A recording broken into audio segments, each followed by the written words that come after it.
With the handful of changes and additions apparent from its opening hour, Outlast II already feels more ambitious than its predecessor, even if the core remains faithfully similar.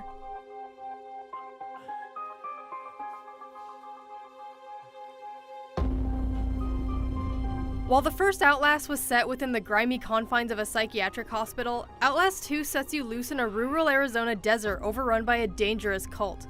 The fact that you cover more ground than you did in Mount Massive Asylum gives the illusion of being on a long journey. I say illusion because, at least in the opening hour, that journey still feels relatively linear.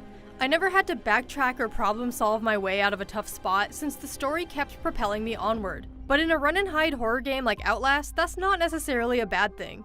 A higher quantity of key story moments prevented the pace from feeling sluggish, including a couple mysterious flashbacks set in a high school.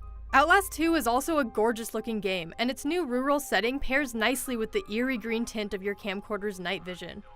Of course, the use of a camcorder makes a faithful return in the sequel, but this time it has a handful of interesting new features. Most notable in my demo was an audio detection system that lets you pick up distant sounds, which I found most useful during a frantic chase sequence through a cornfield. Being able to record key moments for later viewing was also a nice way to sneak in occasional exposition. And of course, you still need to rely on night vision to see in the dark, which means constantly searching for replacement batteries. But your character also has an additional handicap: glasses.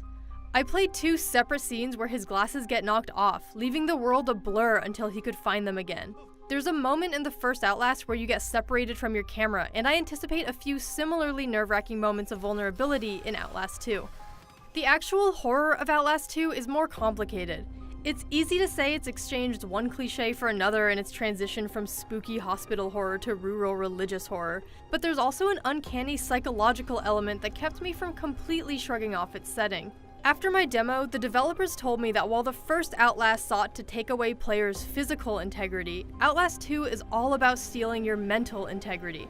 I don't quite know what's in store for the rest of Outlast 2, but it's certainly true that despite some of its more overplayed tropes, things aren't quite what they seem.